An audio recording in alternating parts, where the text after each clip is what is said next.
حضور صلی اللہ علیہ وسلم کا سفر معراج اور 5 نمازوں کا تحفہ۔ حضرت صلی اللہ علیہ وسلم نے فرمایا، میرے گھر کی چھت کھول دی گئی۔ اس وقت میں مکہ میں تھا۔ پھر جبرائیل علیہ السلام اترے اور انہوں نے میرا سینہ چاک کیا، پھر اسے زمزم کے پانی سے دھویا، پھر ایک سونے کا تشت لائے جو حکمت اور ایمان سے بھرا ہوا تھا، اس کو میرے سینے میں رکھ دیا، پھر سینے کو جوڑ دیا، پھر میرا ہاتھ پکڑا اور مجھے آسمان کی طرف لے چلے۔ جب میں پہلے آسمان پر پہنچا تو جبرائیل علیہ السلام نے آسمان کے دروغہ سے کہا، کھولو۔ اس نے پوچھا، آپ کون ہیں؟ جواب دیا کہ جبرائیل۔ پھر انہوں نے پوچھا، کیا آپ کے ساتھ کوئی اور بھی ہے؟ جواب دیا، ہاں، میرے ساتھ محمد صلی اللہ علیہ وآلہ وسلم ہے۔ انہوں نے پوچھا کہ کیا ان کے بلانے کے لیے آپ کو بھیجا گیا تھا؟ کہا، جی ہاں۔ پھر جب انہوں نے دروازہ کھولا تو ہم پہلے آسمان پر چڑھ گئے۔ وہاں ہم نے ایک شخص کو بیٹھے ہوئے دیکھا، اس کے داہنی طرف کچھ لوگوں کے جھنڈ تھے اور کچھ جھنڈ بائیں طرف تھے۔ جب اپنی داہنی طرف دیکھتے تو مسکراتے اور جب بائیں طرف نظر کرتے تو روتے۔ انہوں نے مجھے دیکھ کر فرمایا، آؤ، اچھے آئے ہو، صالح نبی اور صالح بیٹے۔ میں نے جبرائیل علیہ السلام سے پوچھا، یہ کون ہے؟ انہوں نے کہا کہ یہ آدم علیہ السلام ہیں، اور ان کے دائیں بائیں جو جھنڈ ہیں یہ ان کے بیٹوں کی روحیں ہیں۔ جو جھنڈ دائیں طرف ہیں وہ جنتی ہیں، اور بائیں طرف کے جھنڈ دوزخی روحیں ہیں۔ اس لیے جب وہ اپنے دائیں طرف دیکھتے ہیں تو خوشی سے مسکراتے ہیں، اور جب بائیں طرف دیکھتے ہیں تو رنج سے روتے ہیں۔ پھر جبرائیل مجھے لے کر دوسرے آسمان تک پہنچے اور اس کے دروغہ سے کہا کہ کھولو۔ اس آسمان کے دروغہ نے بھی پہلے دروغہ کی طرح پوچھا، پھر کھول دیا۔ حضرت انس نے کہا کہ ابو ذر نے ذکر کیا کہ آپ صلی اللہ علیہ وسلم یعنی نبی صلی اللہ علیہ وسلم نے آسمان پر آدم، ادریس، موسیٰ، عیسیٰ اور ابراہیم علیہ السلام کو موجود پایا، اور ابو ذر رضی اللہ عنہ نے ایک طرح کا ٹھکانہ نہیں بیان کیا، البتہ اتنا بیان کیا کہ حضرت صلی اللہ علیہ وسلم نے حضرت آدم علیہ السلام کو پہلے آسمان پر پایا اور حضرت ابراہیم علیہ السلام کو چھٹے آسمان پر۔ انس نے بیان کیا کہ جب جبرائیل علیہ السلام نبی کریم صلی اللہ علیہ وسلم کے ساتھ ادریس علیہ السلام پر گزرے تو انہوں نے فرمایا کہ آؤ، اچھے آئے ہو، صالح نبی اور صالح بھائی۔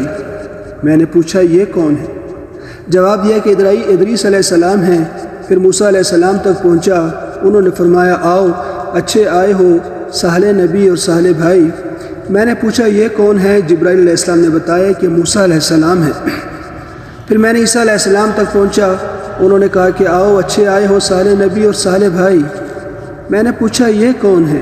جبرائیل علیہ السلام نے بتایا کہ یہ عیسیٰ علیہ السلام ہے۔ پھر میں ابراہیم علیہ السلام تک پہنچا۔ انہوں نے فرمایا، آؤ، اچھے آئے ہو، صالح نبی اور صالح بیٹے۔ میں نے پوچھا، یہ کون ہے؟ جبرائیل علیہ السلام نے بتایا، یہ حضرت ابراہیم علیہ السلام ہیں۔ ابن شہاب نے کہا کہ مجھے ابو بکر بن حزم نے خبر دی ہے کہ عبداللہ بن عباس اور ابو حبۃ الانصاری رضی اللہ تعالیٰ عنہ کہا کرتے تھے کہ نبی کریم صلی اللہ علیہ وسلم نے فرمایا، پھر مجھے جبرائیل علیہ السلام لے کر چڑھے۔ اب میں اس بلند مقام تک پہنچ گیا جہاں میں نے قلم کی آواز سنی جو لکھنے والے فرشتوں کی کلموں کی آواز تھی۔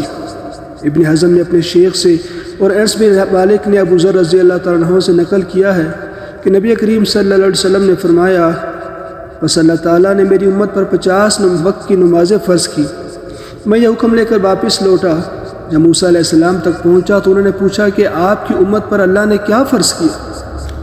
میں نے کہا کہ 50 وقت کی نمازیں فرض کی ہیں۔ انہوں نے فرمایا، آپ واپس اپنے رب کی بارگاہ میں جائیے، کیونکہ آپ کی امت اتنی نمازوں کو ادا کرنے کی طاقت نہیں رکھتی ہے۔ میں واپس بارگاہ رب العزت میں گیا تو اللہ نے اس میں سے ایک حصہ کم کر دیا۔ پھر موسیٰ علیہ السلام کے پاس آیا اور کہا کہ ایک حصہ کم کر دیا گیا ہے۔ انہوں نے کہا کہ دوبارہ جائیے، کیونکہ آپ کی امت میں اس کے برداشت کی بھی طاقت نہیں ہے۔ پھر میں بارگاہ رب العزت میں حاضر ہوا، پھر ایک حصہ کم ہوا۔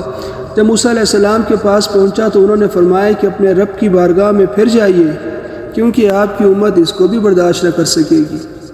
پھر میں بار بار آیا گیا، بس اللہ تعالیٰ نے فرمایا کہ یہ نمازیں عمل میں 5 ہیں اور ثواب میں 50 کے برابر ہیں۔ میری بات بدلی نہیں جاتی۔ اب میں موسیٰ علیہ السلام کے پاس آیا تو انہوں نے پھر کہا کہ اپنے رب کے پاس جائیے، لیکن میں نے کہا کہ مجھے اب اپنے رب سے شرم آتی۔ پھر جبرائیل مجھے سدرۃ المنتہا تک لے گئے، جس سے کئی طرح کے رنگوں سے ڈھانک رکھا گیا تھا، جن کے متعلق مجھے معلوم نہیں ہوا کہ وہ کیا ہیں۔ اس کے بعد مجھے جنت میں لے جایا گیا، میں نے دیکھا کہ اس میں موتیوں کے ہار ہیں اور اس کی مٹی مشک کی ہے۔ صحیح بخاری حدیث نمبر 349۔